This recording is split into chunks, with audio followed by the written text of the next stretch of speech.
when you when you were on the train and when you got to England, who looked after you? Well, first of all, the train crossed from Germany to Holland, and there were hundreds of Dutch people at stations. They must have known about the train, and people offered us cartons of chocolate drink and biscuits, and they were wonderful. And you're saying the Dutch in particular in Holland, very yes. kind. Before I came to England, yes, we had most of the one day. It took us all night to cross Germany, and then the next day, much of the day, we meandered through Holland, and the Dutch people were wonderful. And then we took a night ferry from the Hook of Holland to Harwich. And again, nobody really knew where we were going or who was going to look after us. And I remember the only thing we asked the captain, he came round to see everybody and asked him, one or two boys spoke a little English, whether we were going to be seasick. And he said, no, it's a calm day or calm night. So it was a night crossing, and we got to Harwich in the morning, and there were buses waiting for us, and we were taken to a seaside holiday camp. It's run by a company called Butlins. I don't know if you've heard of them. Yeah. They still exist, but they had big holiday camps near Harwich on the east coast, a big camp to which we were put, all in little huts, little wooden huts. But this was December, and it got very, very cold very quickly.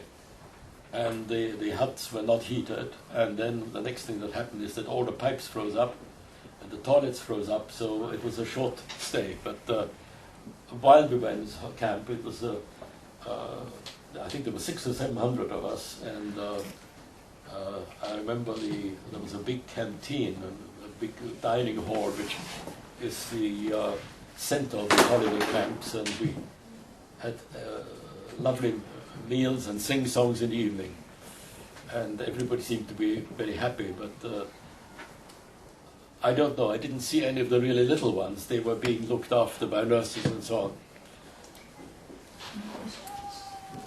Yes. When you got to Holland, did you think that you were never going to see your parents again? That nobody knew. My parents had said that, says, you just go ahead and we'll meet up, and then we'll all go to live either in Australia or in America. That was the plan. Whether they knew whether this would happen or not, I don't know. So I looked forward to that.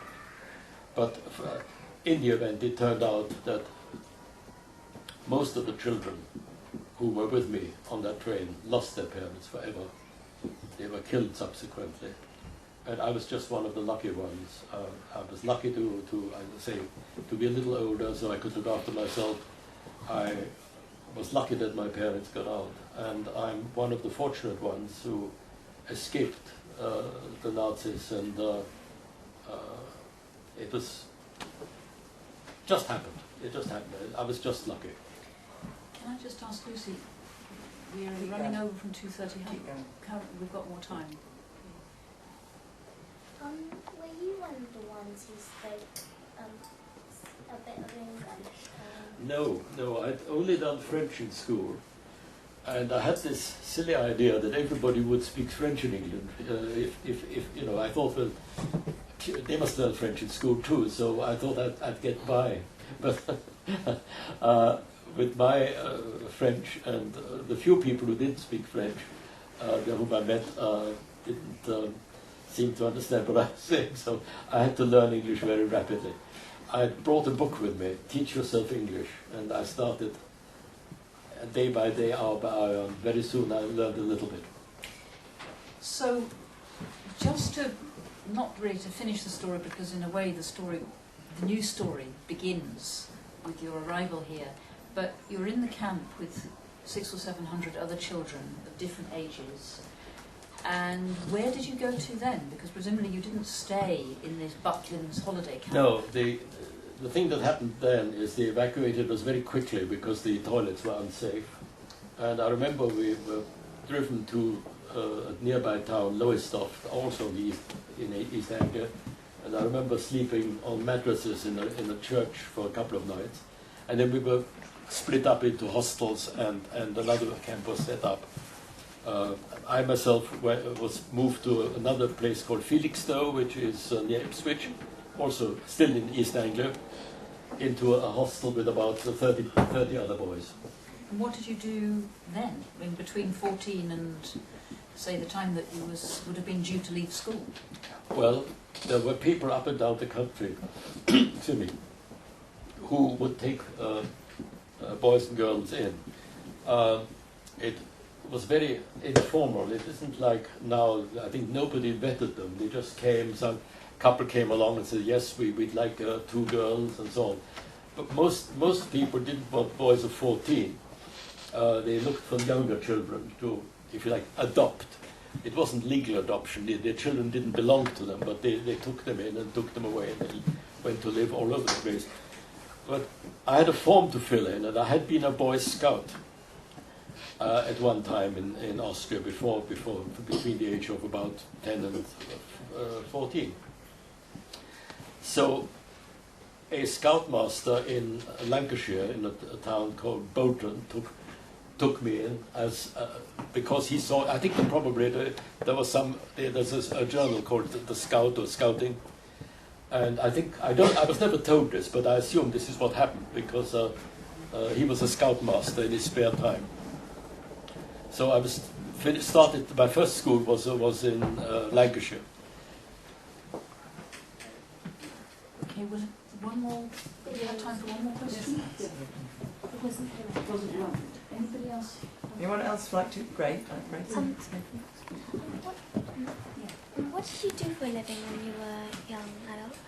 Well, I became an engineer, and I started an engineering company, which is I have now retired.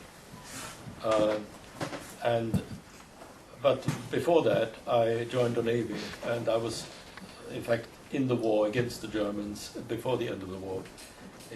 For the last year and a half, I was in the Royal Navy, and I've got a photograph here which I brought somewhere to show you what I looked like when I was 21. Which one is yours? This is my friend whom I met when I was 16. He joined the army, and this, if you believe it or not, is me, age 21.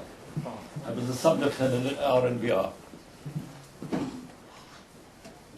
So, What was your most?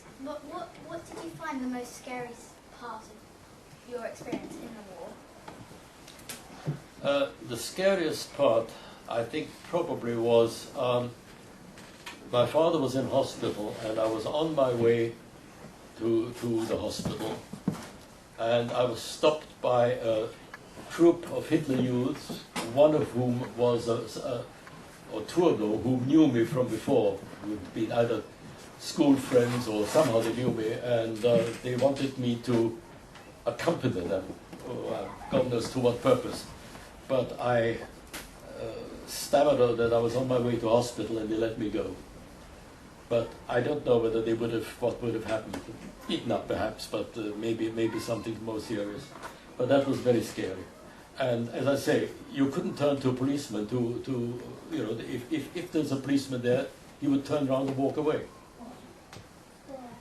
This is the scary part, is living in a country where there is no longer a law that you can trust, and no longer a police that you can trust. That's the scary part. You're suddenly like they had it in the Middle Ages, an outlaw. Anybody could do almost anything to you.